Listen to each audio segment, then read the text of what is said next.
Honey, I'm just gonna start off by saying we back at it again. Dum dum, back at it again. Honey, Monique is darn gone back at it again, baby. And I can't halfway blame her. So let's get into it. As you can tell from the title, we ain't even gonna lollygag around it. Monique decided to go ahead and put this papers to Netflix, honey. She said, "Pay me what you owe me, baby. Pay me what you owe me. I'm calling you on your bluff." Honey, she done called Netflix on they bluff. They backpedaling and everything else and say, "You gonna darn gonna run me my darn gone money, bitch. Run me my money." Now, how successful she is gonna be, especially during this height of this Brian Allen case where civil liberties can be rolled back, where a company can potentially discriminate against you up to 99%. If there's 1% of where they didn't discriminate against you based off of race, now they trying to make it, excuse me, y'all, but now they trying to make it where cases like this can be thrown out, where it has to be proven beyond a shadow of a doubt that 100% of your, firing was based off of race, which is damn near impossible for anybody to prove. I mean, it's like short of darn gone recording somebody flat out saying this is the sole reason that I'm firing you. It's like it can't happen. Even in certain states, there's laws in regards to recordings and this, that, and the third. So it's like even that proves to be an uphill battle. And then with the current administration who will enforce this, Donald Trump rolling back everything, and then Donald Trump's DOJ speaking out on Comcast's behalf, it doesn't look good for anybody black trying to sue on the premise of racial discrimination. But Monique is trying to go up against the multi-billion-dollar conglomerate Netflix, and more power to her. It's going to be an uphill battle because unfortunately there's a lot of black people who have been lowballed by Netflix no matter how much the pay rate is, but because it's the most money that they've ever seen, they're content with going along with the get along. So she ain't going to really have nobody to speak out in favor of her, even though she can cite plenty of cases where people have not gotten they just due. And there's substantial evidence of them, flip-flopping on their decision of how they factor in paying people money. Because once again, to give y'all a backstory of Monique, Monique said she was offered $500,000 for a Netflix special. And she said, what about her resume? They said they did not go off of resumes. But then she argued, well, what did you determine in regards to Amy Schumer and the amount of money that she got? And then they talked about what she did recently within the past couple years. And then Monique said, well, is that not part of her resume? And I can understand where she was with that. They was not going off of it seems like they was trying to say they don't go off the long totality of the resume, but they're going off of what have you done for me lately. Okay, y'all, I thought I heard my neighbors over there. But they was going off of what have you done for me lately? And Monique said, well, I done this movie. And that's when she brought up Will Packer's Almost Christmas, where she netted $25 million in profit off of a $43 movie. The movie profit was $25 million versus Amy Schumer's was only $2 million. It made $2 million more than Monique's movie, but it cost $43 million for the movie for Amy Schumer for a net profit of $2 million versus Almost Christmas was $25 million and it grossed 43 for I think I got that right, for like a 17 million profit. No, it cost 17 to make and it grossed 43 for a 25 million profit. And the profit margin was Monique's movie made 12.5 times more money than Amy Schumer. Because a lot of people like to say, well, Monique ain't been on the scene, she ain't done this, that, and the third. But then we can pull up evidence that, well, she was in the movie with Will Packer. That was 2016. A lot of people did not know that she was also nominated for an Emmy back in 2015, which is a prestigious award title. And that was for her movie portrayal of Bessie.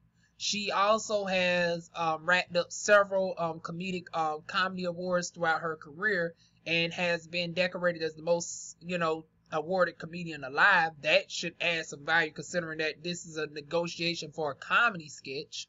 I think that should, weigh in. Also, she can argue the fact that she said that she currently still tours and makes $1 million plus a year.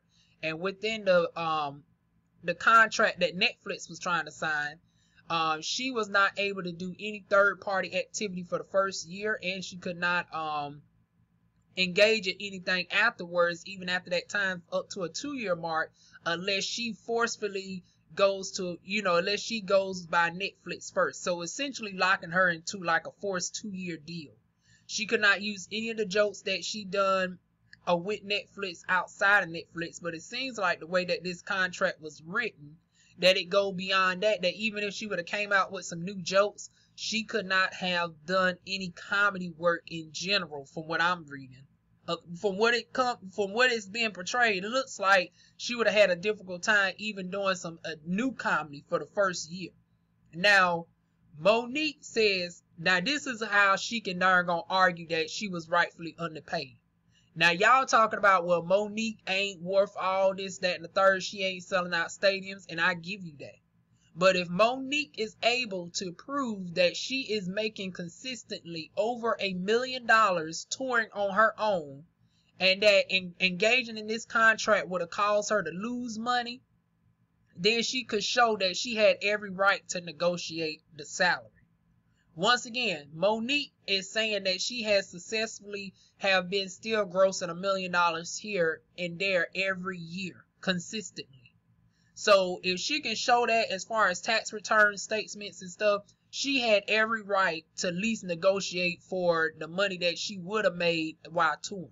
That only makes sense. So for people saying that she should have darn gone took the $500,000 and ran and darn gone flipped it, all this, that, and the third, not knowing her tax bracket, yeah, that you can say that once again working at McDonald's or working, your corporate 9-to-5. But when you're talking about an artist who is already making $1 million by herself, why would she lock herself in a contract that makes less money than what she's already doing by herself? In a struggling state, she's still making more money than what Netflix offered her. So at the minimum, they have to at least price match what she would have made by herself, which is $1 million. Now, some people saying $2 million. I'm more in the guideline that she was making around $1 million a year. But they have to at least price match her and then add some extra to give some leeway. So if she makes $1 million a year, that by default means that you should have offered her a minimum of $2 million to darn gonna compensate for the fact that she would have been, I couldn't do anything else and everything had to go by you at first. If that's the case, she should have been offered $2 million off the riff just off of that alone. Now, if y'all have not seen my video breaking out the numbers of what she should have been paid, I put it down below. I compared her current resume up against, Amy Schumer's and everybody else. Chris Rock and everybody else done got all these deals. Shonda Rhimes, Beyonce done got paid $60 million for a 3-part series. We done seen part 1 with, Beachella. So $20 million per movie, essentially. So I took all that in consideration. Current relevance, overall history, and I factored in that she should have made between $4.33 to $6.5 million. I think that was a fair assessment. And if you want to see how I came to that assessment, look at the videos down below. I also get into describing about people saying, well, why didn't she negotiate? Well, the thing is, she said they was not allowing her to negotiate, and that's where the discrimination comes in. Because Amy Schumer was offered $11 million originally, and she was able to renegotiate and get $2 more million for a total of $13 million.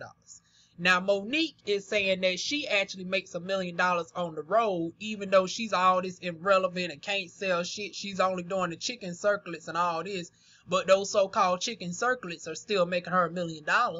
So what does she look like taking a $500,000 pay cut for this one darn on comedy special when she darn on is able to reach out to a mass audience by herself? So for all these people saying, well, she ain't internet, she doesn't have international appeal, this, that, and the motherfucking third, and only black people know Monique. Honey, where the hell y'all been? We talking about somebody who's the Parkers is shown in over 40 damn different countries. The Ergon Parker's been off air since 2006 and it's still in heavy rotation in multiple countries in 2019. All her movies that she's been in has become classics. And Precious became an international phenomenon hit. She was nominated over there in Ergon Great Britain. And she has quite a bit of white people that has been in her audiences.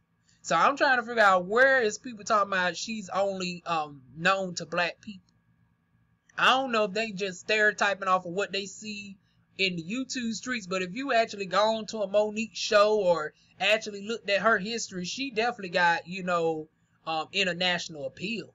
Even though if you don't see it, just because she ain't currently touring like that, doesn't mean she does not have international darn appeal like that.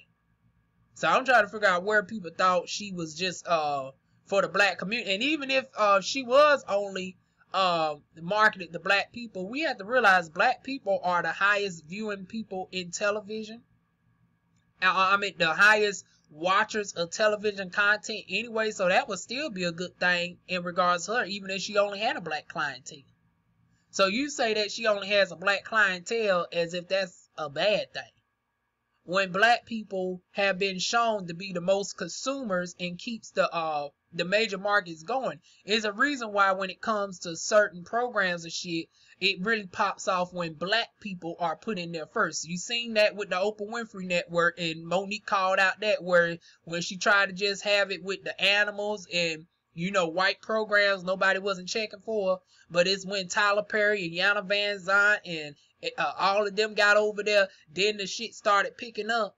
And same thing happened with several other networks. WGN blew up at its highest ratings when Underground was on there. They called themselves being racist, took Underground off. Honey, ain't nobody been looking at WGN since.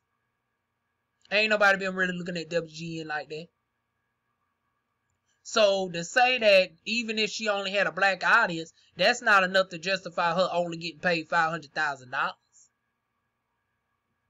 So she definitely has a claim in that regard. And then I looked at the 10 things that she was charging for. Now some of them she's gonna have an uphill battle with trying to prove. She ain't, like I said, it's gonna be an uphill battle trying to prove out flat out discrimination. But she's able to easily prove that it was a, I think it was point 10 that I seen in Lala Lynn's video where it was like you could sue for like a hostile work environment or, discrimination in general. Like it was a couple of suits that I seen that she was doing, 10 suits in all. And out of the 10, she has a good claim on 3 to 4. And discrimination in general, she can definitely do that.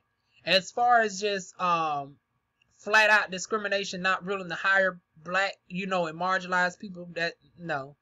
Because they willing to hire you, they just not willing to pay you what you're truly worth. So you can't win off of saying that they was discriminating against hiring you solely because of your skin color and that you're a woman, because they have black women over there. It's just they didn't want to pay you what you was worth and they was treating you a different way because of that. So you got to lead with that, not just because you was a black woman in general. So yeah, she definitely has a claim factoring all of that in. So going on from there, they say they don't go off of resumes. But then, and I'm backpedaling to this point, because I'm about to show the hypocrisy with Netflix. Now, Tiffany Haddish was in if we comparing just recent success, if they saying that they really don't go off of resumes and overall history, I'm trying to figure out how come Tiffany Haddish was offered they said she was offered $1 million. I give it that, but she downgraded her pay to $800,000 to help bring on several other women. I heard the story about Miss Rodriguez joining there, the Hispanic girl. Oh, and see somebody darn on. I done responded early on Lala Lynn's channel. I'm getting notifications now, but we get to that in another video. But they said she purposely reduced the $1.1 million that she was offered to $800,000 so she can help bring on people like Miss Rodriguez It's a couple other people, and then most recently, Miss Flame Monroe. We're going to get to Flame Monroe in a moment, honey. Now, I'm disappointed with Monique on that shit. And my Tyra Banks voice, bitch. We were rooting for you. We were all rooting for you, bitch. But we're going to get to you. And oh, Monique, you pissed me the fuck off with that one now. But back on this one. I'm still on Monique's side with this discrimination suit. Because if they truly was basing it off of recent success, then how come they didn't take in all the recent success and participation with Tiffany Haddish and the fact that her movies was blockbuster hit? Amy Schumer had a movie that grossed like $100 million. Tiffany Haddish had a movie that grossed $100 million. Endorsement deals left and right. And her jokes are more original as far as, you know, she had authentic ghostwriters to write her shit for her. Because, you know, Tiffany Haddish don't really do, from what I'm hearing, Tiffany Haddish don't come up with her shit off the rip. She has some ghostwriters. But Miss Amy Schumer has actually been accused of being the comedic version of Elvis Presley. That bitch has been recycling darn on jokes like darn on borrowing underwear, honey. Which is a complete no-no.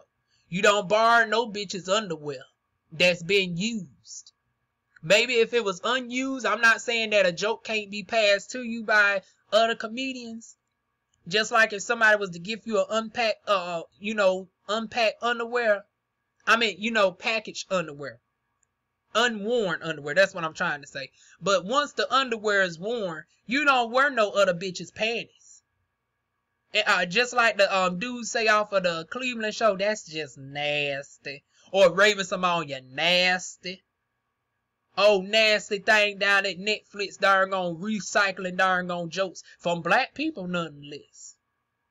But then you got a comedian who actually writes her darn on jokes and have her team come up with jokes for her.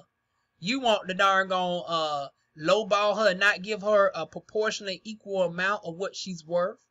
Because now let's go into proportions. Proportionately, if you compare what somebody's done lately, then we can then argue to say, well, why didn't Tiffany Haddish at least get dark? Now, she ain't selling out no stadiums or shit. Or, you know, she haven't sold out Madison Square Garden. But proportionate to Amy Schumer, we could easily argue that darn gone Tiffany Haddish, if we basing this off of a current current popularity, and not being labeled difficult to work with, and you know, we understand she been blackballed, she didn't play the game, but somebody who is playing the game, how come you didn't offer her no $4 or $5 million? I'm not saying Tiffany Haddish should have been offered darn 12 or 13 million either, but it could be argued that Tiffany could have been paid $4 to $5 million. Shonda Rhimes is they said she darn got lowball now, but people, this is where black people fail to realize this shit, because we're thinking from our own self point of view of like, well, that's more money than, you know, any black person should have gotten, so she ought to be grateful. I'm so sick and tired of this darn ought to be grateful mentality. Just because they paying you more than what you normally would get, you can't see past a 9-to-5 job. You ain't taking in consideration, did she get paid compared to her white counterparts? Because Shonda Rhimes, she got paid $100 million. But then they said in the same time frame, they got a producer from Fox to come over to Netflix, whose shows, compared to Shonda Rhimes, average far less in viewership. So now we got a black woman who can show that she actually is proportionally should be worth more than this white man. But you offered 3 times the salary to this white man compared to Shonda Rhimes' $100 million. But considering that that's the biggest deal that a black woman has received, it looks awkward for her to turn that down on the sake of racist bias, even if it is racial bias, because you should just be grateful for the money. And that's the double-edged sword. It's like, well, do you keep darn on sucking it up and just taking the lower offers, even though they're the most that you're seeing? I mean, it's to the tune of 9 figures, but still, it's a higher level of discrimination. And I feel like, as black people, we darn on, you know, pacify this and darn on overlook this and say, well, you ought to just be grateful. You ought to just darn on be, you know what I can do with $2-3 million. You talking to motherfuckers who are in a multi-million-dollar lifestyle who's already been there. Stop comparing this from your own viewpoint. We talking about Shonda Rhimes. Compared to what she's comfortable with, she should, and she's in the financial position where she should have argued that point. And they did come back, and I seen that they gave her $150 million, which was still half. And I'm trying to figure out why they didn't price match her at the minimum, even though she should have gotten more. If you got it like that where you can give the white man $300 million, then it could be argued that why didn't you give Shonda Rhimes more than $300 million? So yes, it's the highest deal for a black woman, but why didn't she still get paid proportionate to what she's worth? That's the argument that is being posed, or should be posed in the court of law. It's not about being paid equal, because in Shonda Rhimes' case, she should have been paid more. And Tiffany Haddish's case, she should have been paid half. And Monique's case, she should have been paid a fifth of what darn of what the male counterparts were paid. So you can't just say it's gender bias of they paid this legend one price and they paid this one another one, because I told you not all legends are the same. Tina Turner can go out and sell stadiums. Diana Ross can sell out an arena. And Dionne Warwick, honey, you might be the queen of, you might be the, the inventor of pop, but guess what? You might just sell out a resting home, or that's about it.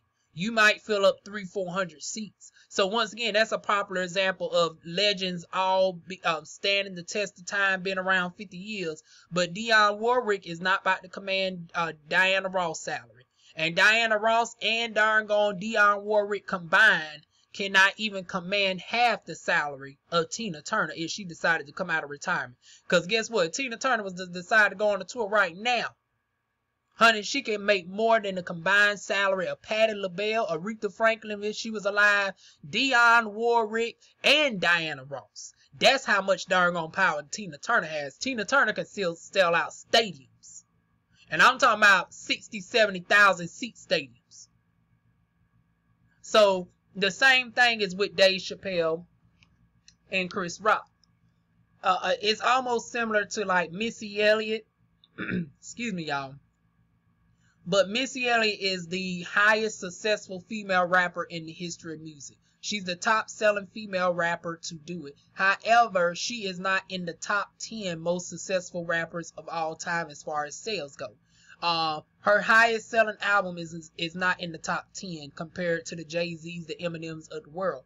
So if it came to a price dispute, if we compared it to rappers, it's like Missy Elliott would not be able to sue off of equal pay because she's not bringing in equal work. But what would happen is, let's say Jay-Z sells 40,000 seats and Eminem sells 40,000 seats. And Missy Elliott, she's the highest female rapper to ever do it, just like Monique is the highest female comedian to ever do it, because I think people need visual comparisons to, get a gist of why Monique is justified in making her claim. So Missy Elliott, let's say Missy Elliott brings in 20,000 seats.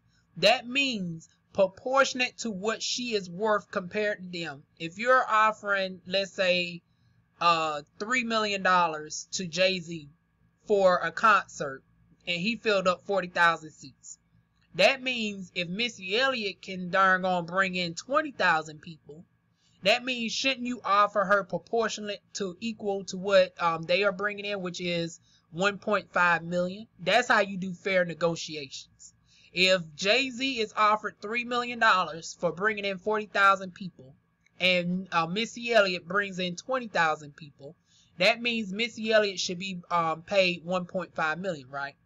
So if they was to try to lowball Missy and give her 500,000, and then she says, well, I should be paid 1.5 million, and then you refuse to pick up the negotiation, and you're trying to say, oh, well, no, you have every right to sue for darn unfair darn business practices, because there is clearly a double standard.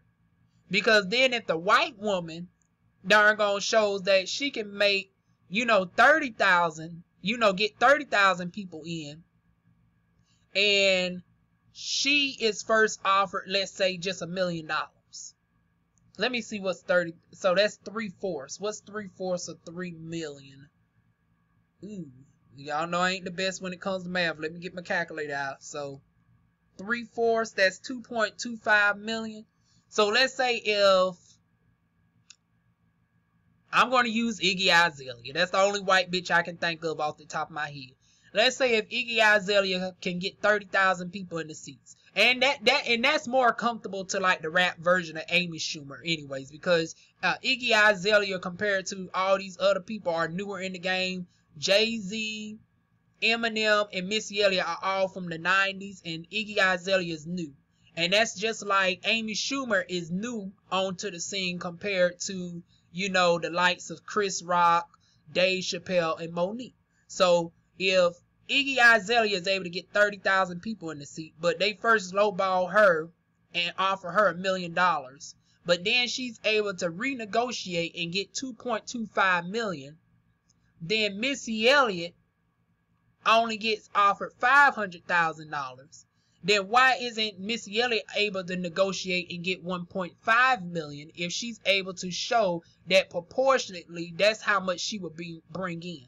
And that's what Monique's argument is about. It's like, you're not paying me proportionate to what I'm worth. And the reason why that gets lost in translation is because Monique does not know how to properly articulate that. She always this is what fucks up her.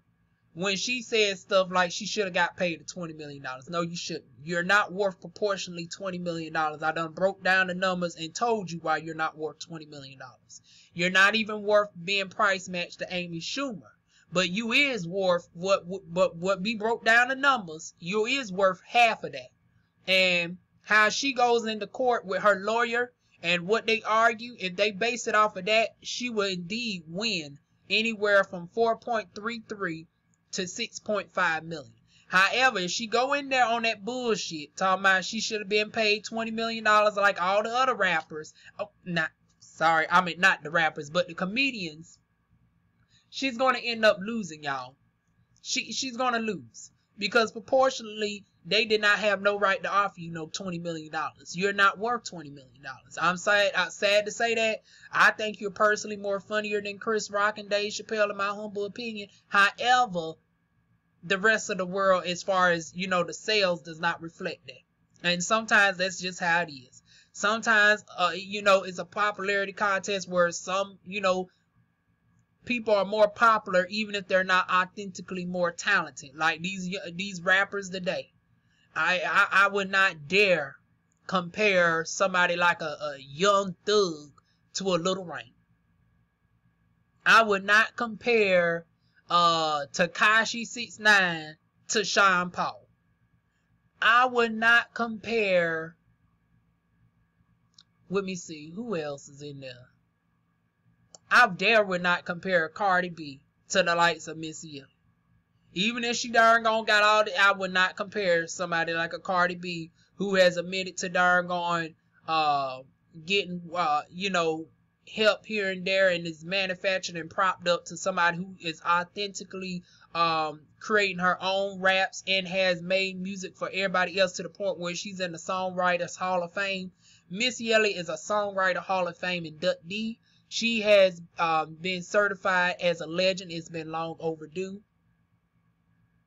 And I wouldn't dare compare Cardi B to the likes of that. So it's the same thing with like Amy Schumer to Monique. However, as far as current relevance goes, she is worth more than what Monique is today. Even if, morally, we're trying to see how. So in a nutshell, there's where Monique's situation is at. If she properly argues that proportionate to what she's worth, if they was not willing to negotiate solely based off of that, and she's able to bring in other people, and they don't even have to, testify on her behalf. She can just use their statements as public information. If she's able to bring in the consistent history of, pay discrimination across the board, with specifically black women in comparison to every other race, she definitely has a case. Because we definitely seen that with Shonda Rhimes. So we've seen that in every tax bracket. So we've seen that from the lower end of the $1 million offers from, you know, Tiffany Haddish, Monique, 500,000, Wanda Sykes. And here's this thing with y'all talking about international appeal. Now, Wanda Sykes has a large white following. Now, why y'all ain't arguing why Wanda Sykes was only offered $250,000, and Wanda Sykes is very much popular, still darn on relevant, has not caused any controversy. See, y'all like to throw that controversy shit off of darn on Monique being portrayed as an angry black woman, and because she comes off nice nasty.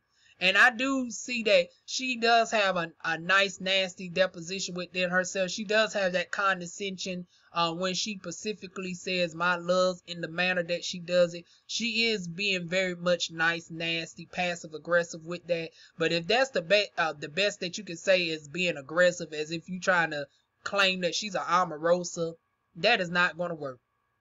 Because nobody has actually shown evidence of Monique being a flat-out bitch, for the lack of a better word, like people have tried to portray her to be. Oh, Lord, here these bitches go left and right. I told y'all the comments are already rolling in.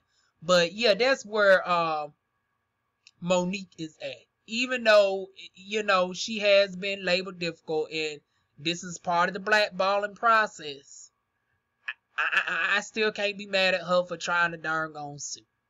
Now, me personally, I told y'all what she should have did. She should have darn gone ran with this and went to Hulu and joked on Netflix, because it's like, at this point, would you even want to work for somebody who has expressed that much racism and discrimination in the first place? If you are on this, because Monique has now put herself in this activist-like role where she's conscious and for the people. And it's like, well, if you're really that conscious and for the people, and you're ultimately financially secure where you still making $1 million per year anyway on tour, you're not really hurting for the money like that.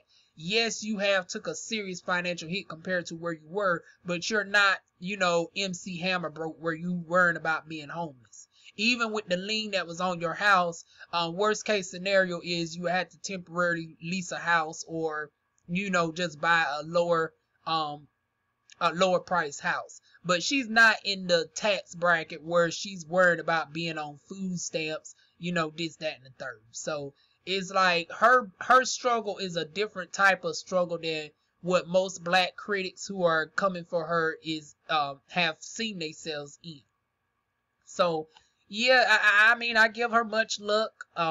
It's going to be an uphill battle. We've seen how they trying to treat Brian Allen with this Comcast suit. The Supreme Court finally ruled that there should be a study into the racial disparities with Comcast. So he won the battle, but we're going to see if he's going to win this darn war.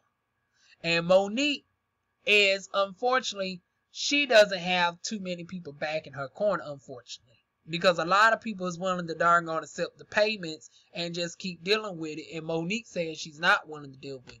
So it just goes to see how good of a lawyer she has to just bring forth those, you know, comparisons, even without the testimonies of those people like a Shonda Rhimes, a Tiffany Haddish, and all the other people who are willing to accept the crumbs in comparison to their white counterparts who have shown to be equal or less than what they are bringing, but are able to command more of a paycheck, are able to negotiate. But then if a black woman tries to negotiate, it's seen as, oh no, you doing too much. So yeah, it's definitely a clear double standard in place when it comes to black women. If a black woman is assertive or demanding, she's deemed, you know, doing too much. She's a bitch. She's all this, that, and the third. But if a white woman does it, she's just a tad bit aggressive. If a white man does it, he's just being assertive and trying to demand his fair pay. White women are heavily criticized. Black women are demonized. And it's wrong on both ends.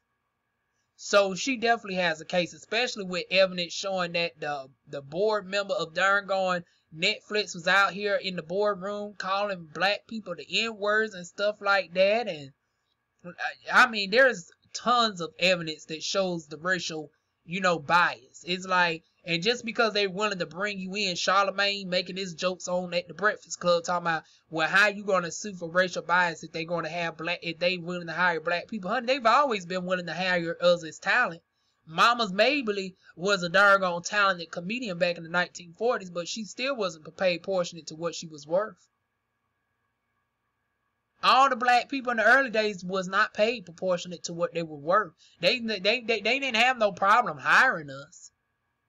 It's just like with the black football players trying to own their likeness, and our doggone senator, I can't wait to 2020 to get his ass up out of there. Senator Richard Burr, a doggone making North Carolina a doggone huge laughing spectacle with his ass talking about, well, if the football players are going to use their likeness now, they should be penalized and charged. They likeness as income. All that doggone back alley shit, that old, let me not even go there with Richard Burr. Like I said, I see him on the campaign trail in 2020. His ass getting on up out of there too. Just like we got just like we got doggone Pat McCoy up out of that motherfucker. Bitch, Richard Burr, your ass is next. But yeah, it's going to be an uphill battle with doggone Monique. Much luck to her. Now on to the bad side with Monique. Now I gave you a good 36 minutes of positivity, but honey, we got to be fair about this. Now, what you are going through is definitely wrong. It's fucked up. It's definitely racial bias. You definitely have been blackballed.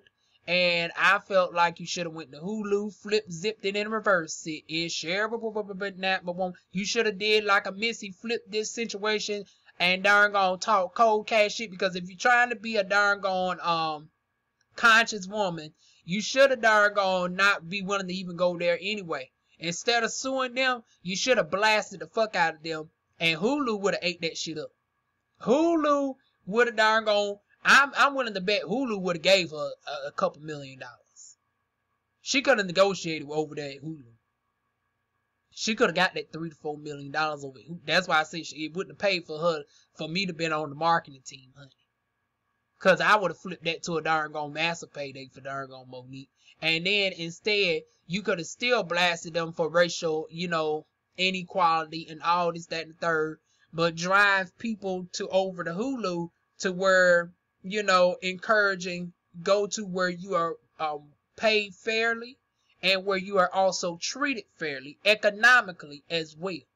Just because they willing to let you darn gonna come in the restaurant, if it's all sorts of stipulations where, you got to drink from this water fountain, you got to wait behind, you got to wait a certain amount of time before we serve you this, that, and the third, how's that darn gonna feel?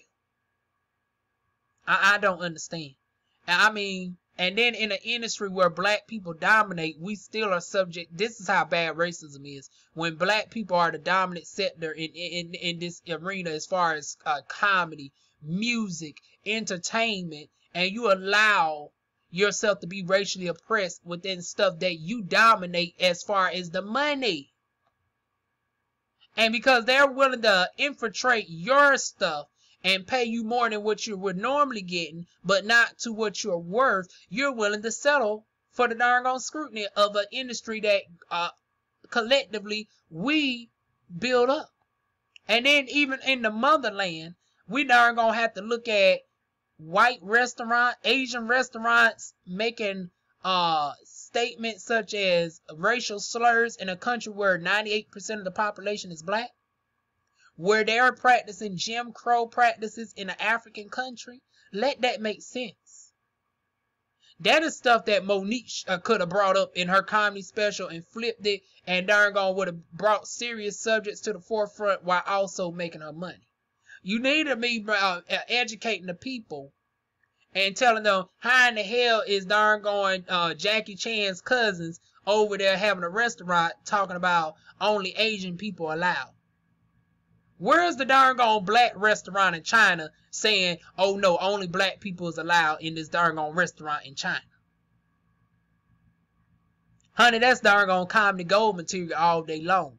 If you're going to market yourself as a conscious queen now, honey, you need to align your jokes accordingly. Because here's another thing that fucks me up with Monique. Monique is still in this day and age of the 1990s jokes where she's doing all the niggas this, niggas that, and all the, you know, the quote-unquote big fat ghetto woman shit.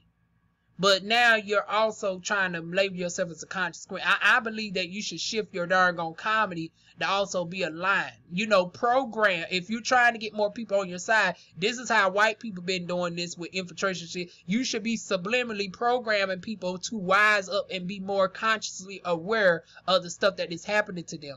You should darn educate yourself on the oppressions that our people are dealing with, even on our continent, and then fuse that into your jokes and then put it out there, and that will be educating the people while also lifting up your financial tax bracket as well.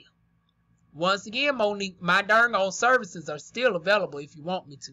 But I hope you don't take this to heart after I read you for fifth on Flame Monroe. Because like I said, how much I darn commend you for doing this, I have to chastise you a little bit, because it seems like you're getting a little bit of karma for darn blocking Flame Monroe's bag.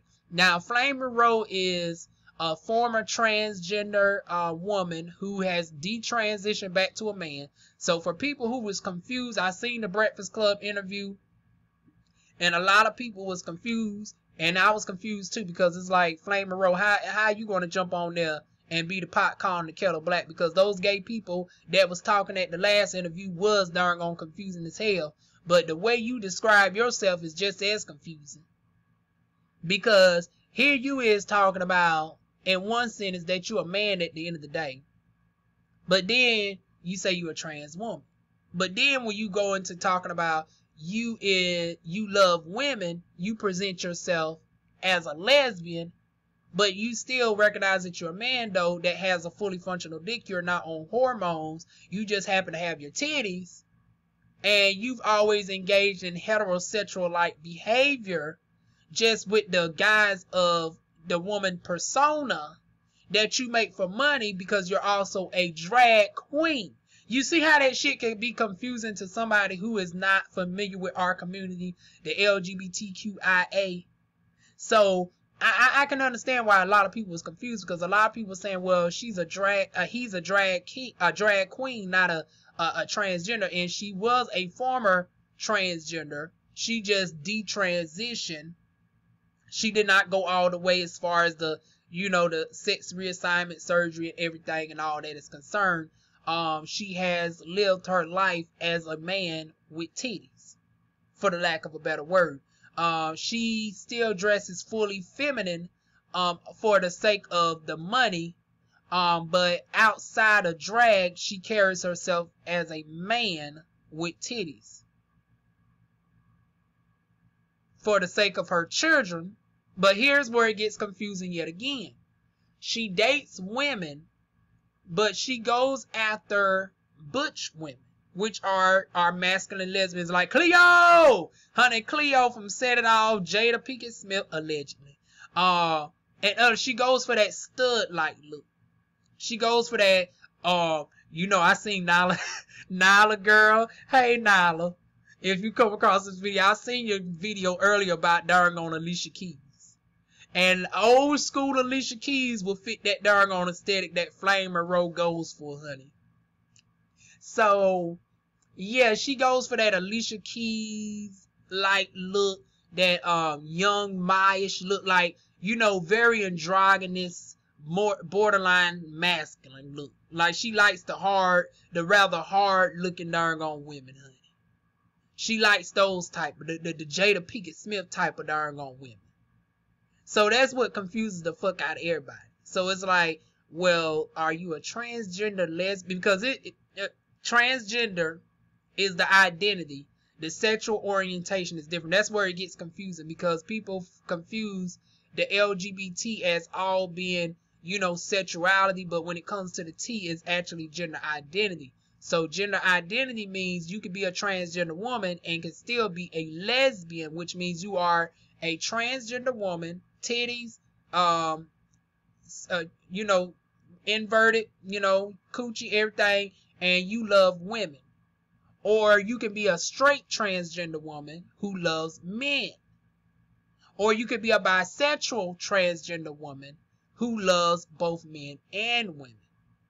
And when it comes to Flame Monroe, she claims that she is, once again, a heterosexual, which is confusing because the way I would break that down is she will be considered, it's confusing me because she got the titties.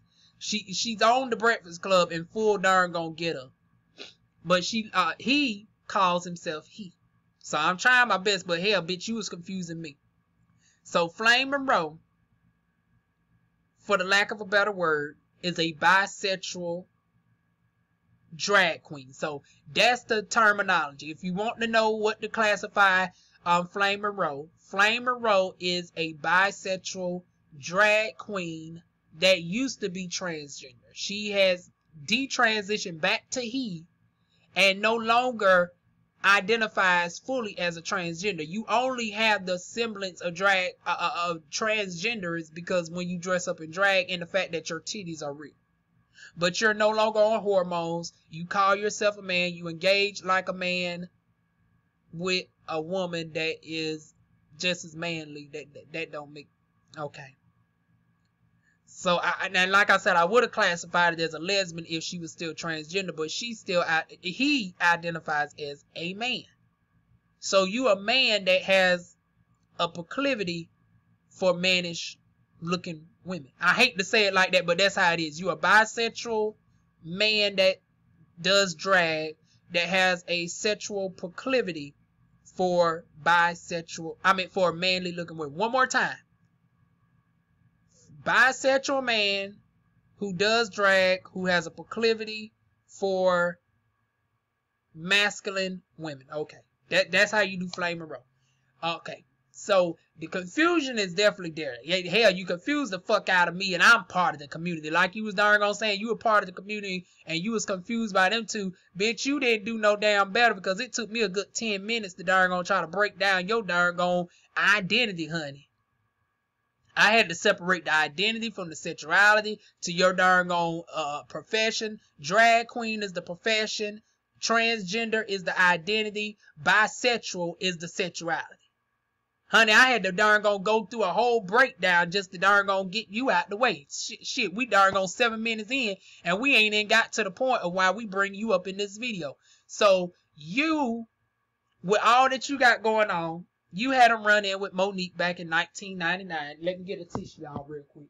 But she had a run-in with Monique back in 1999 where she was up for a radio gig. And she was going to be offered $100,000.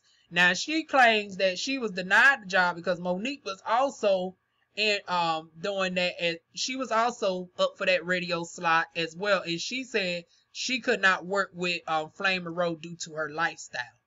I mean, her lifestyle at the time because she was, in the transgender realm at the time.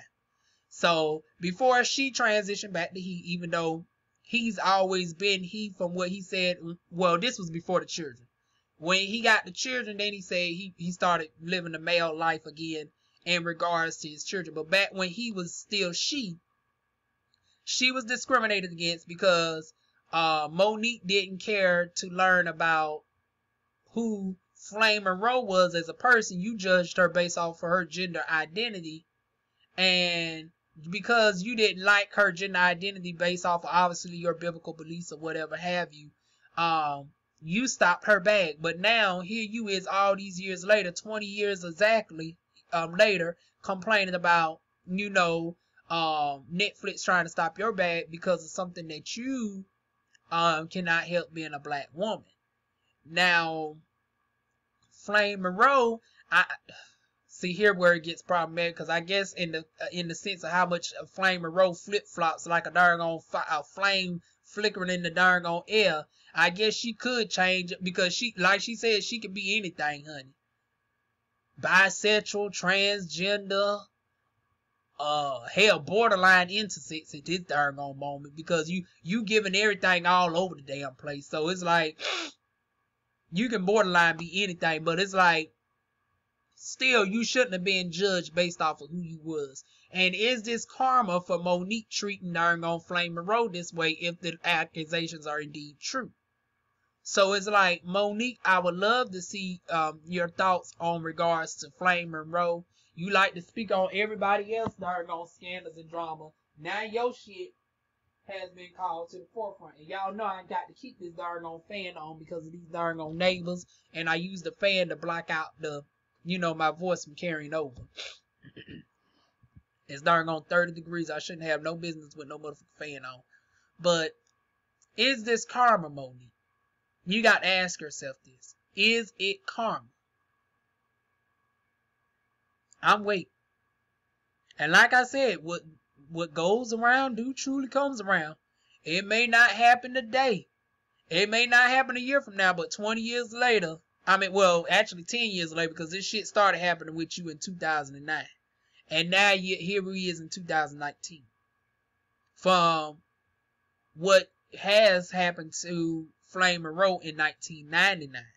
So is this doggone karma paying you back for the injustices that you done upon her at the time, who is now the legendary, comedian in his own right today?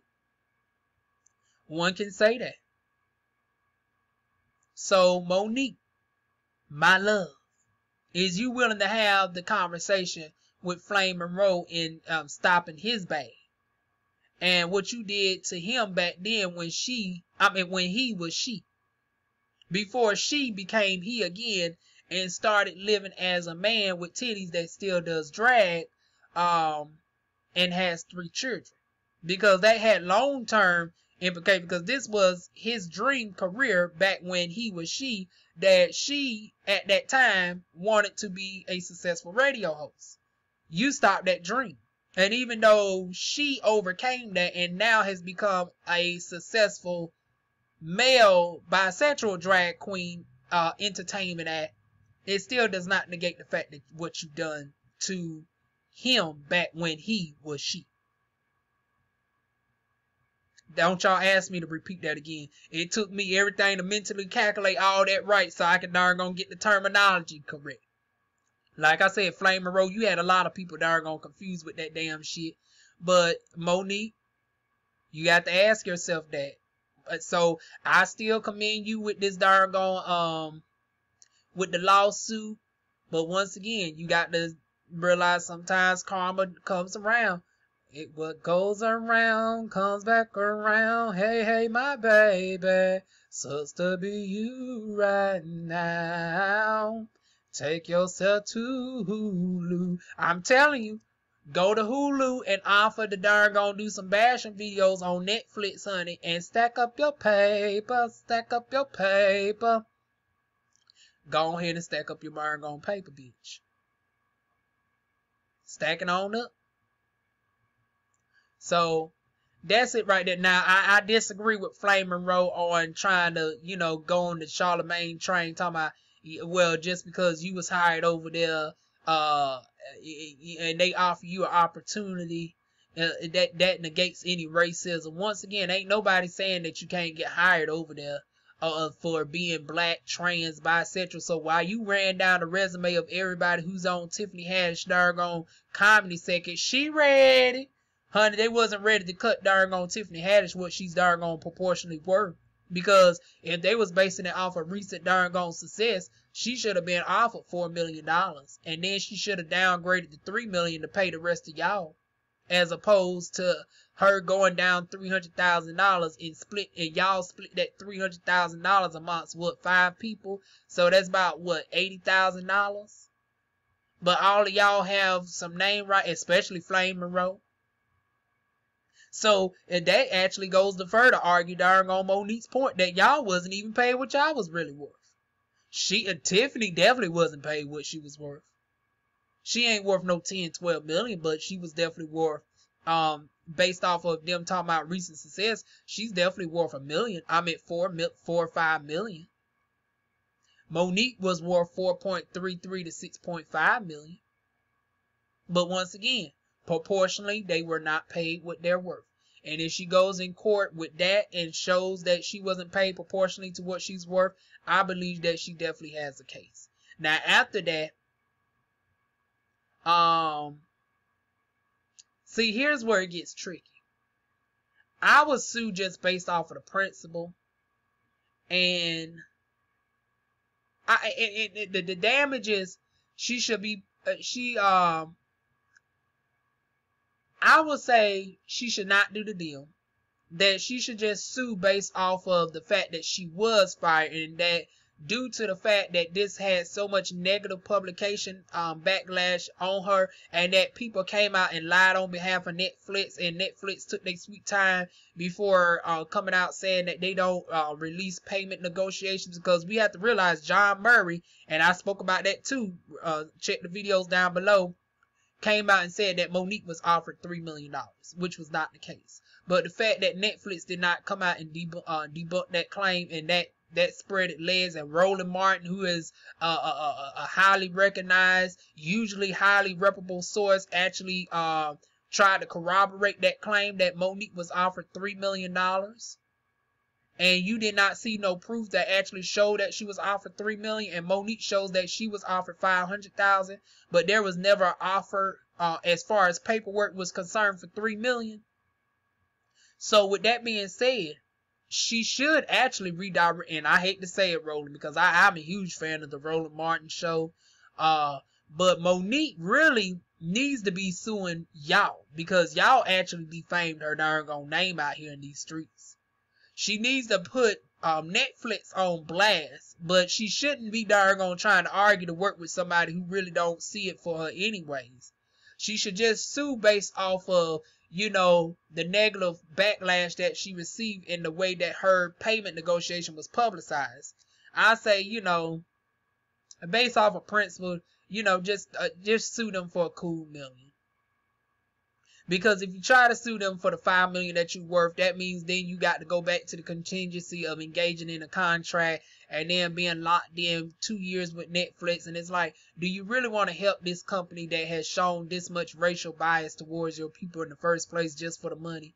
And after a certain point, it ain't worth it. It ain't worth it. I'm telling you right. I told you should have head yourself right on over to Hulu instead of darn on dealing with this shit. But since you now here, I'm still here. Honey, all these years, you still back here with this Netflix shit.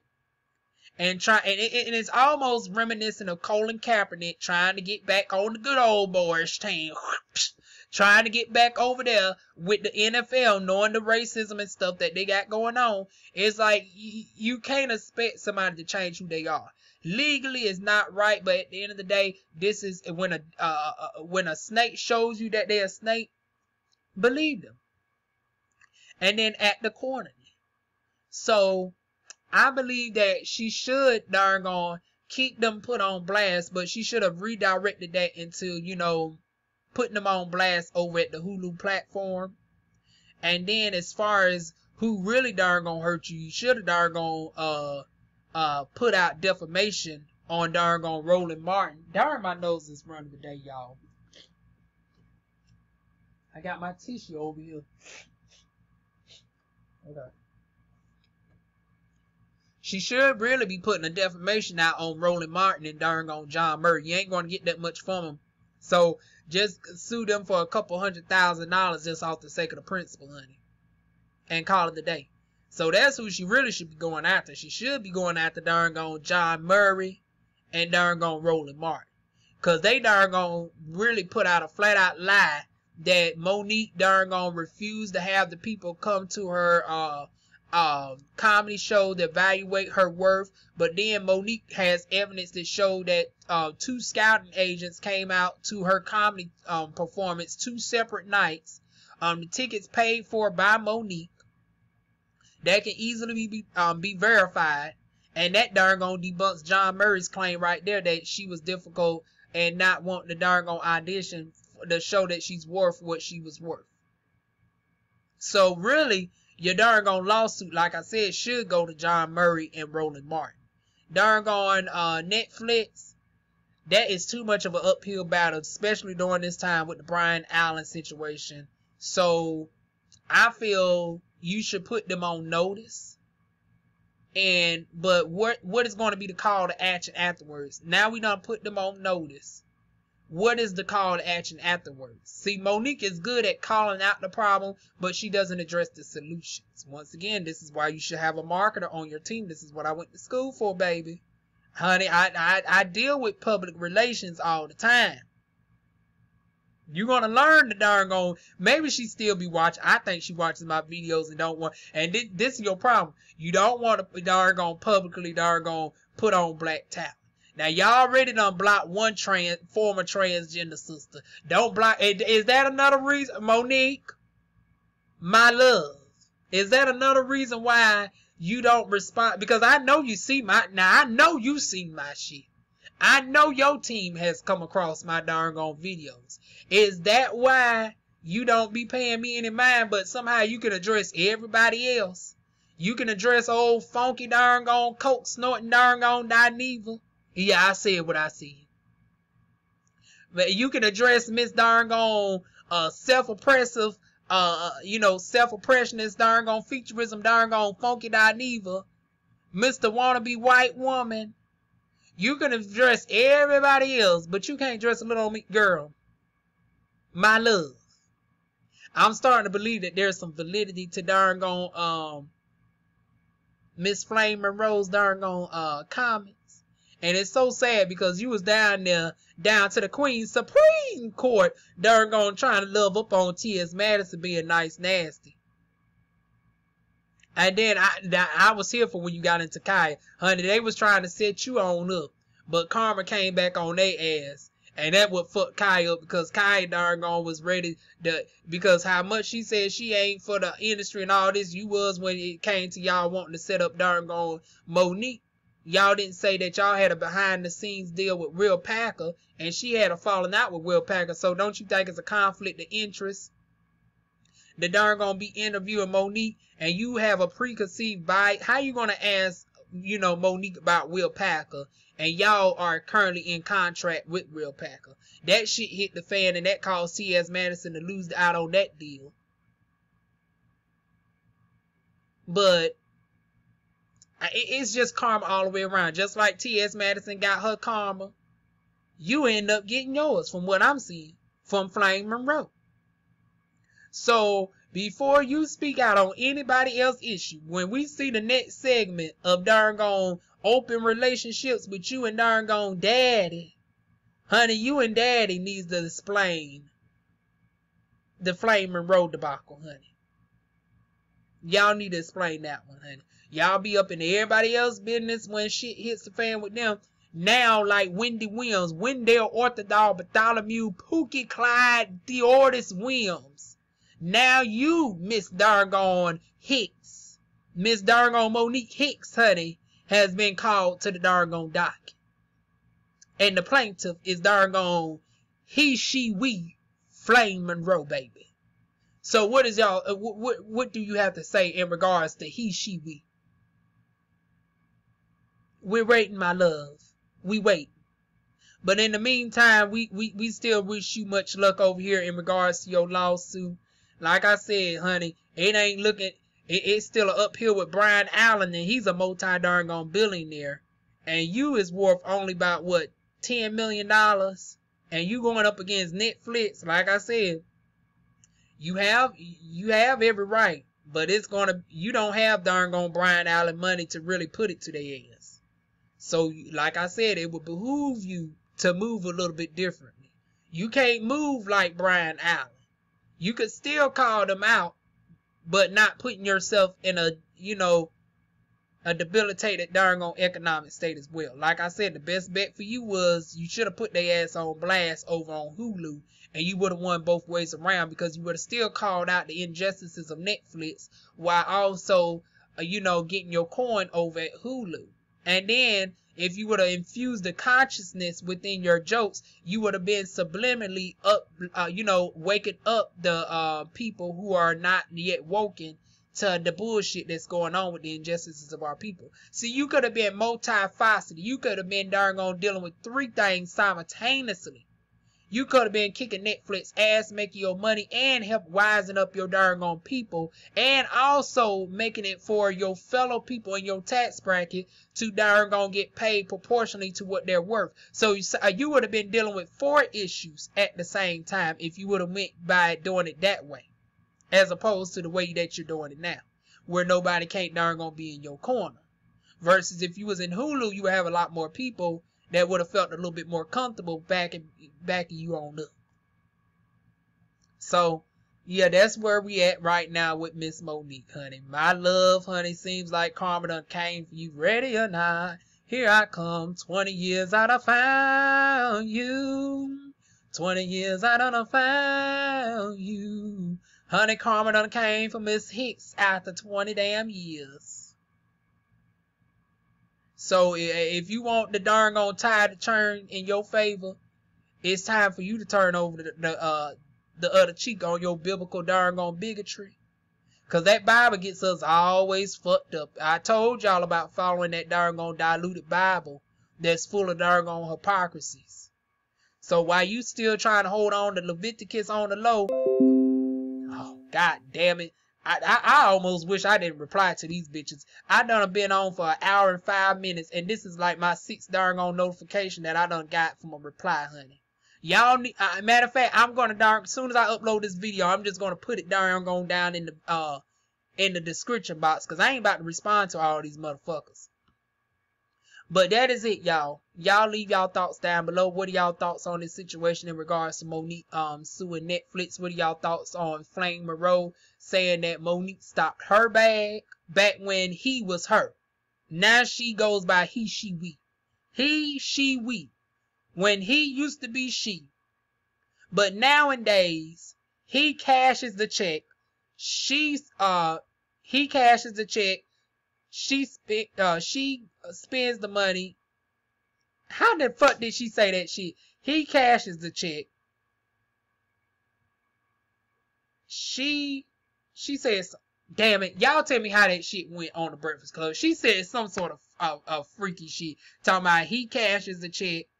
He cashes the check. She collects the money. We spend the money. That he and him been pimping her for all her life. He has been pimping her for all their life. Honey, darn Flame Monroe is is just a darn topsy-turvy darn character. And I'm growing to love her as well. So much darn luck and prosperity to all parties involved except for Netflix.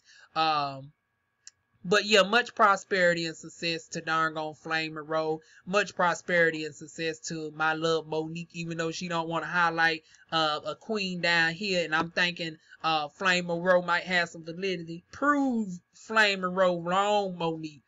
I might tag you on Twitter. I'm going to see if you, because you used to respond back to me. I think you done looked at my profile, clocked my darn teeth, and that's why you don't respond to a girl no more.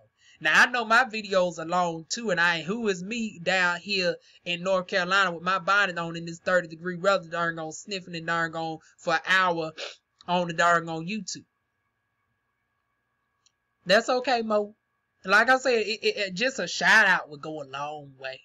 Once again, you expressing humbleness will darn reciprocate back into positive energies towards you, my love. So with that being said, y'all leave y'all thoughts down below. I'm actually being genuine. I'm not being condescending like you at times, Monique. So like, comment, share, subscribe. Share this with Monique and Flame Monroe if y'all want to. And I'll see y'all soon with more videos. Mwah.